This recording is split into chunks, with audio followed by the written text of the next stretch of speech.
Welcome to Morak World. En fait, il y a des cons un peu partout, voilà. Ça, c'est un prototype exprès pour vous que je vous ai amené là. Hein. Vous allez l'amener à Charabeu jusqu'à Lausanne. Parce que je suis assez vieux pour m'en foutre un peu. Bah, c'était une belle soirée, voilà. On va pas se le cacher, il est très très tôt. Morax is back. L'invité du matin. A-t-on vraiment plus de chances de gagner au loto un vendredi 13 ? Le vendredi 13, souvent associé à la superstition et au hasard, divise les avis. D'une part, il suscite l'espoir de gagner gros à la loterie, mais d'autre part, il est redouté comme un jour de malchance. Ce deuxième vendredi 13 de l'année est l'occasion pour certains de tenter leur chance et de jouer, pourquoi pas, avec l'espoir évidemment de trouver la fortune et le sourire. Pour en parler ce matin, je reçois Jean-Luc Menner-Banet, directeur général de la loterie romande. Bonjour Monsieur Banet, merci d'être avec nous ce matin. Bonjour. Vous allez bien ? Je vais très bien. Est-ce que vous êtes tricaïdécaphobe ? Non, je m'étais entraîné à le dire. Oui, c'est très difficile. Non, je suis un homme brave. Je ne crains ni le numéro 13, ni aucun autre d'ailleurs. Et ce serait vraiment un comble dans la position de craindre les numéros. C'est la deuxième fois que vous venez nous parler du vendredi 13. Et donc c'est la deuxième fois que je vous invite sur ce plateau. Et ça me fait vraiment plaisir de vous avoir avec moi ce matin. Est-ce que c'est vraiment un jour finalement propice à la chance, le vendredi 13 ? Alors, bien sûr, tout était une question de croyance. À l'origine, le vendredi 13 était un jour de malchance, puisqu'il semblerait que cette perception du vendredi 13 soit associée à la Sainte Seine, au dernier repas de Jésus, au 13e apôtre, à sa mort le lendemain, un vendredi.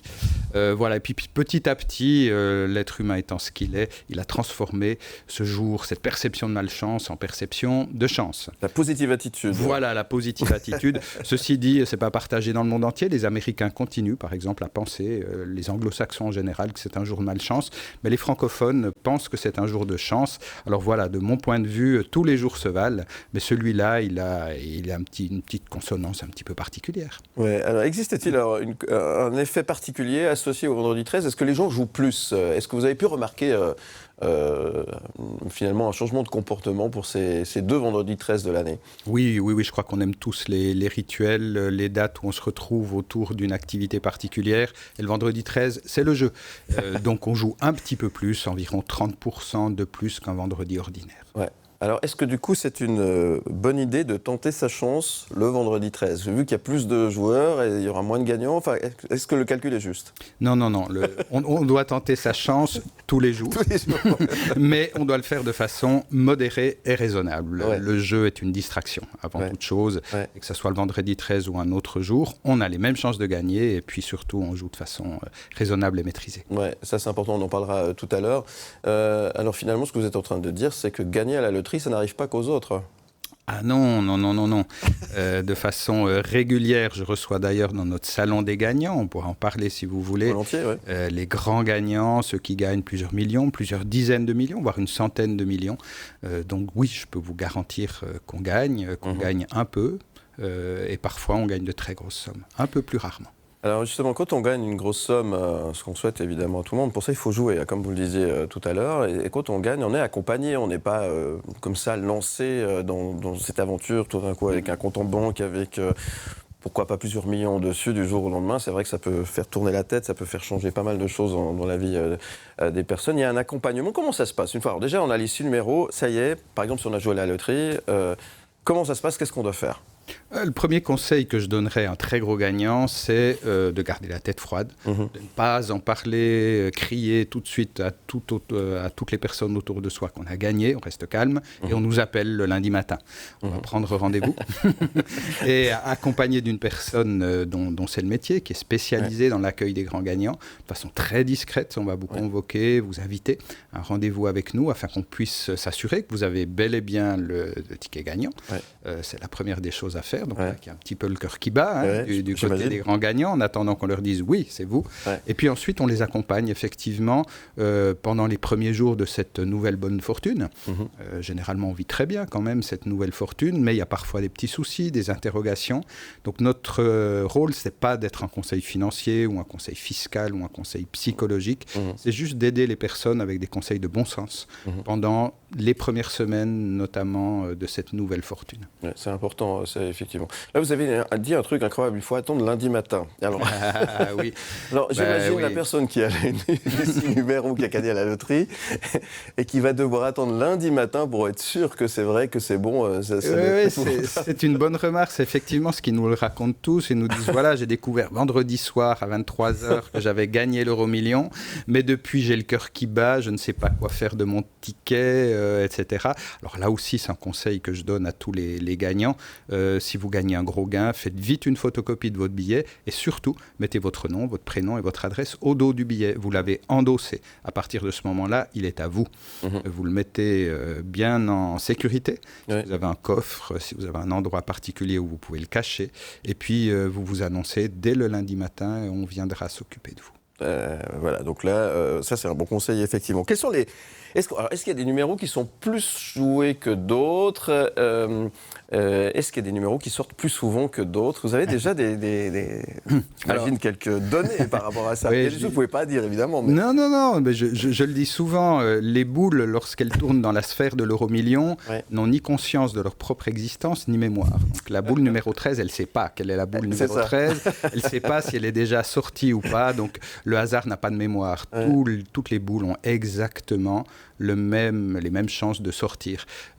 Ceci dit, c'est une vérité qui se vérifie sur le très très très long terme. Bien sûr. Si on regardait les tirages sur 1000 ans par exemple, on se rendrait compte que toutes les boules sont sorties un nombre de fois équivalent. Si on regarde une semaine ou 2 ou un mois, bien sûr c'est pas la même chose.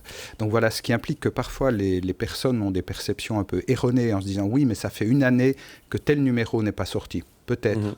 Mais dans l'année suivante, peut-être qu'il sortira 3 fois. Oui, c'est ça. Parce que souvent, les gens jouent les mêmes numéros, ça peut être les dates de naissance, etc. Et ils se disent, non, mais depuis le temps que je joue ces dates, ça ne sort jamais. C'est ça. C'est du vécu, là. Oui, mais les numéros fétiches, c'est clair, ce sont avant tout des dates de naissance. Donc les numéros qui sont le plus joués, ce sont à la fois les numéros entre 1 et 31. Voilà, les dates de naissance, et puis les figures géométriques, les 4 coins plus le centre, une ligne, une diagonale, etc. Vous donnez tous mes trucs, arrêtez. Très bien. Est-ce que les romans sont des grands joueurs au loto, par exemple, ou à la loterie? Oui, de façon générale, les romans jouent plus que les alémaniques. Alors on pourrait longuement disserter pourquoi, comment, etc. Il y a de nombreuses raisons, mais je pense que c'est notre côté un petit peu plus latin aussi, qui fait que, et on l'observe dans toute l'Europe, plus on est au sud, plus on joue, qui fait qu'on joue pas mal, et puis on joue à tous les jeux, billets à gratter, jeux de tirage, paris sportifs, PMU. On va parler de ces différents jeux que vous proposez avec la loterie romande. Est-ce que Jean-Luc Malherbe joue à la loterie de temps en temps? Ah non, je ne joue pas. Vous n'avez pas le droit? Non. Oui, du point de vue de la loi, j'ai le droit de jouer. Cependant, je n'ai pas vraiment le droit de gagner. Imaginez-vous, le directeur de la loterie romande gagne le jackpot de l'euro-million. Ça posera un petit problème. Donc la meilleure façon de me protéger contre ça, c'est de ne pas jouer. Très bien. Vous aimez le jeu quand même? Oui, bien sûr. Casino, par exemple? Alors, casino, si je vais visiter des collègues à l'étranger, bien sûr que j'essaye leur jeu, je vais au casino, etc. C'est mon métier, c'est mon devoir de m'y intéresser. Merci d'être avec nous. On parle du vendredi 13 et on revient dans un instant avec vous, Jean-Luc Malherbe. À tout de suite. Welcome to Morac World. L'invité du matin. Mon invité ce matin, Jean-Luc Malherbe, directeur général de la loterie romande. Merci d'être avec nous. On parle du vendredi 13. On le disait tout à l'heure, est-ce que c'est un bon jour pour jouer au loto? En fait, il faut jouer tout le temps. En fait, c'est ça le mot d'ordre. Pas plus que d'habitude. Voilà, le mot d'ordre, c'est jouons souvent, mais jouons pour s'amuser et avec modération. Alors, on peut jouer de différentes manières avec la loterie romande. Il y a plusieurs jeux. Alors, il y a le loto, le traditionnel avec les petites cases. Il y a l'euro-million. Et puis, alors ceux qui ont la télévision peuvent nous voir. On a sur le fond d'écran les petits, moi j'appelle ça des grattons, des Canadiens appellent ça les gratteux. Des gratteux, voilà. Alors c'est quoi? C'est genre Tribolo, c'est genre Rento, et voilà, c'est ça. Voilà. Ouais. Il y a combien de jeux en fait à la loterie romande? Il y en a beaucoup. Mais parlons de famille de jeux. Donc on en a 4 en fait. On a les jeux à gratter, les gratteux, le Tribolo, le solo, bingo, etc. Donc on en a en moyenne une trentaine en permanence de billets différents. On a les jeux dits de tirage, Euro-million, Suisse Loto, Loto Express, les jeux de paris sportifs, où on parie sur le football, le hockey, le cyclisme, et pour finir le PMU, où on parie sur les courses de chevaux. Donc voilà les 4 grandes familles de jeux qu'on a à la loterie romande. Et on le disait, les romans jouent beaucoup. C'est vraiment...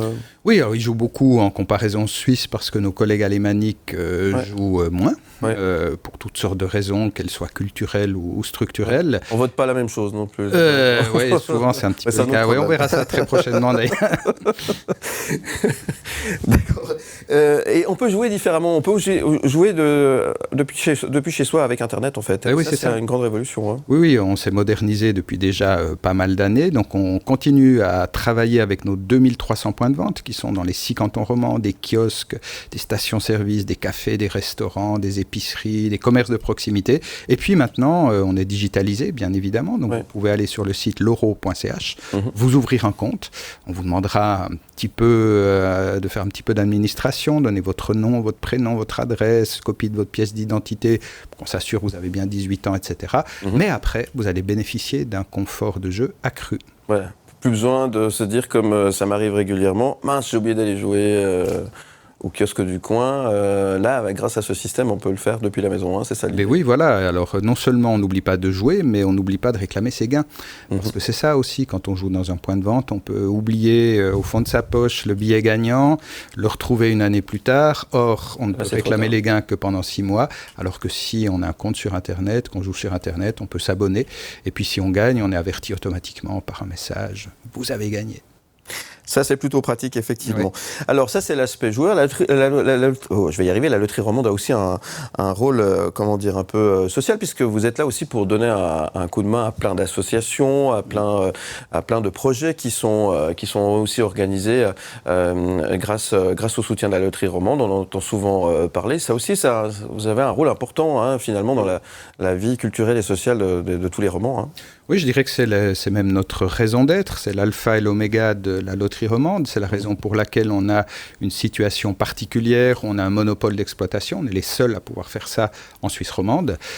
Chaque année, la loterie romande dédie la totalité, l'entièreté de ses bénéfices à des œuvres d'utilité publique, dans le domaine du sport, de la culture, de l'aide sociale, du patrimoine, la protection de la nature, la protection de l'environnement, de la recherche, la science, l'éducation, donc tout ce qu'on peut considérer comme étant bon pour la collectivité romande. L'idée que c'est l'argent, l'idée la suivante, en fait, l'argent généré par la communauté romande revient à l'utilité publique de la communauté romande. Ça, effectivement, c'est important. Vous soutenez énormément de choses. Et ça aussi, finalement, c'est, comme vous le disiez, l'alpha et l'oméga. C'est plutôt bien, hein, finalement, que cet argent soit à nouveau, au service de la population. Ouais. Oui, en fait, on gagne dans tous les cas, la loterie romande. C'est-à-dire que soit on gagne en jouant, au tirage, au grattage, au paris sportif, soit finalement, on est quand même gagnant parce que le club de football des enfants, le club de musique, le patrimoine, l'aide sociale, le home pour personnes âgées, etc., on est tous touchés très directement par la distribution des bénéfices de la loterie romande. Donc, au final, on y gagne de toute manière quand on joue à la loterie romande. Alors ça, c'est le bon côté du jeu. Vous devez être aussi très attentif et sensible à l'autre côté de la facette, parce qu'il y a des gens qui sont aussi accros au jeu. Hein. Alors là, il y a l'addiction qui peut être une vraie problématique. Et vous devez aussi avoir un œil, un regard très attentif sur le comportement de certains joueurs. Qu'est-ce qui est mis en place aujourd'hui justement pour éviter ce genre de problématiques ? Oui, c'est une très grande préoccupation de la loterie romande permanente.